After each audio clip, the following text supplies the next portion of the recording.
আজকে বানাচ্ছি একদম মায়ের হাতের বানানো ডাল ভরা পটল।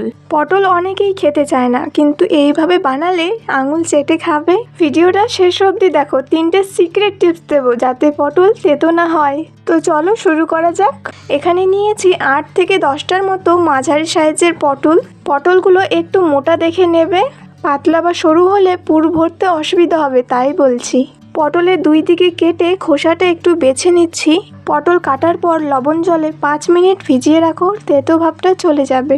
এরপর মাছ বরাবর সব পটলগুলোই লম্বা লম্বা করে একটা একটা করে কেটে নিচ্ছি।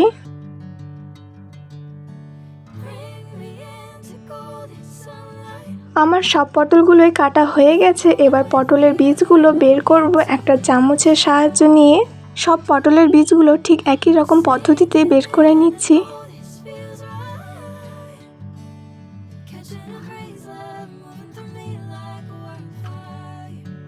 সব পটলের বীজগুলো বের করানো হয়ে গেছে। আমি 1 বাটি মুসুর ডাল নিয়েছি, সেগুলো জল দিয়ে ভিজিয়ে রেখেছিলাম 1 ঘন্টা আগে।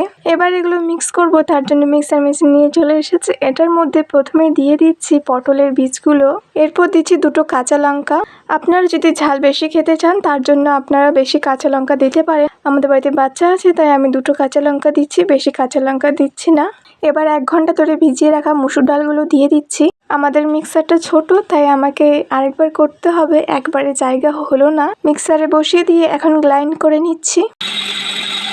মিক্স করা হয়ে গেছে। এবার এগুলো একটা বাটির মধ্যে ঢেলে নিব। এবার শুধু মুসুর ডালগুলো দেব মিক্স করার জন্য।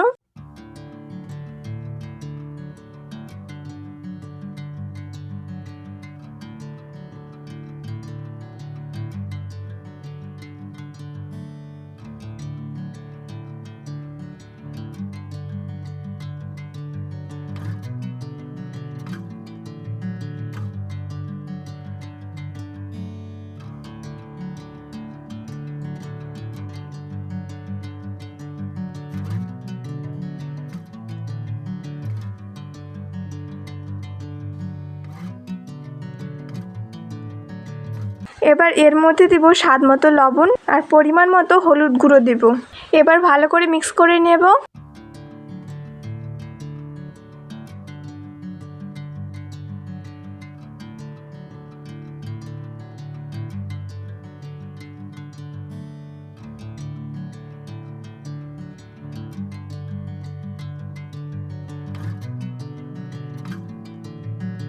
কুচি কুচি করে পেঁয়াজ কেটে নিয়েছি, এটাও এটার মধ্যে মিক্স করে নেব।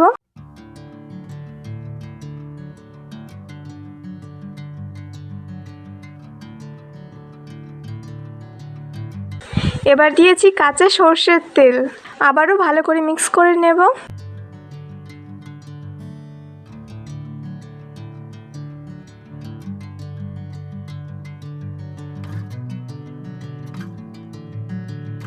আমাদের মুসুর ডালের পুর তৈরি হয়ে গিয়েছে। এবার এটাকে পটলের মধ্যে ভরে দিব। ঠিক এইভাবে সবগুলোতে ভরে নিব। দেখো,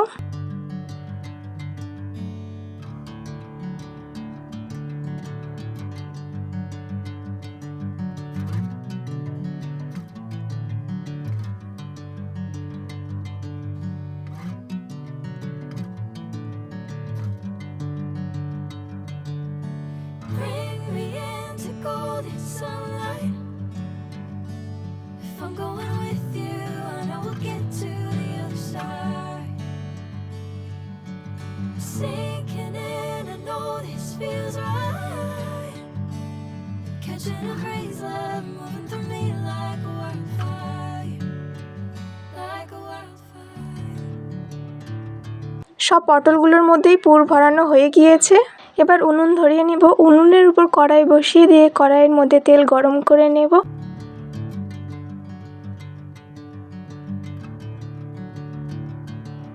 তেল গরম হয়ে গেলে এবার একটা একটা করে ডাল ভরা পটলগুলো ভেজে নেব।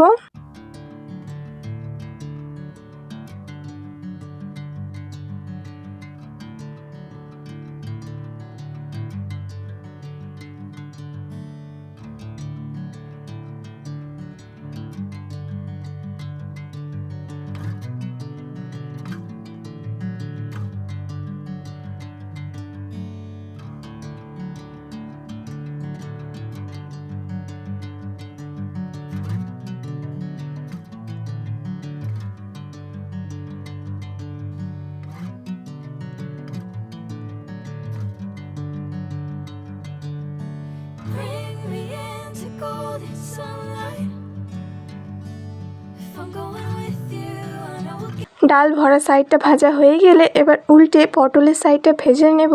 দু সাইডে কিন্তু ভালো করে ভেজে নিতে হবে। আমার এক কড়াই ভাজা হয়ে গিয়েছে, এগুলো এখন তুলে নিচ্ছি, আবারও ছাড়তে হবে।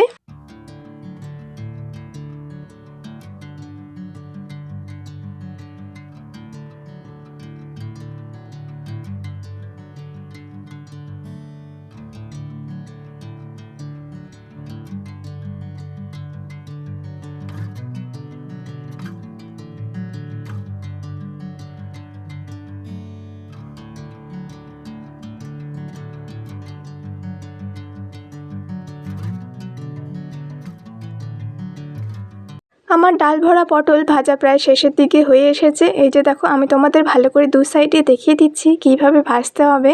একটা বাটিতে কেটে নিয়েছি পেঁয়াজ, লঙ্কা, আদা, রসুন। এগুলো এখন মিক্সারে গ্রাইন্ড করে নেব। সাথে কিন্তু দুটো শুকনো লঙ্কাও দিয়েছি আর সামান্য পরিমাণে জিরা দিয়েছি।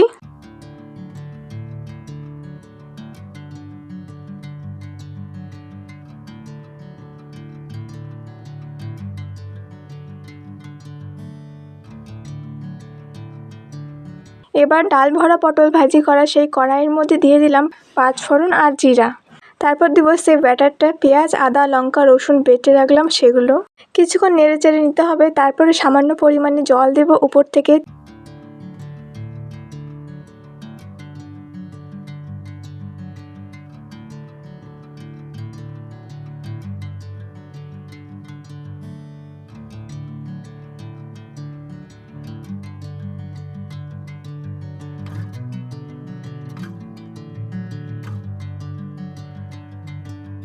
এর মধ্যে কিন্তু আবার লবণ, লঙ্কার গুঁড়ো আর একটা সেদ্ধ আলু দিয়েছিলাম।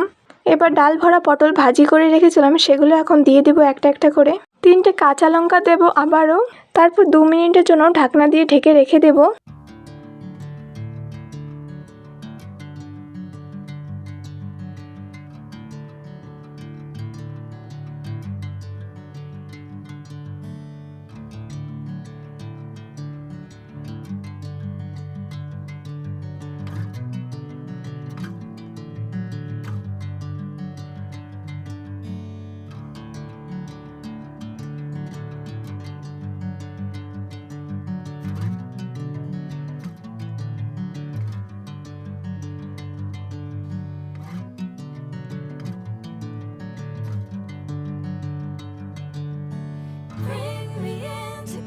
আমার বানানো ডাল ভরা পটল এবার পুরোপুরি তৈরি হয়ে গিয়েছে। তোমরাও সবাই এইভাবে অবশ্যই ট্রাই করে দেখো। আর কার কার ভিডিওটা ভালো লাগলো অবশ্যই কমেন্ট করে জানিও। আমি কিন্তু ইউটিউবে নতুন, তাই আমাকে সবাই সাপোর্ট করো। সাবস্ক্রাইব করে বেল আইকন চাপুন পরবর্তী ভিডিও দেখার জন্য।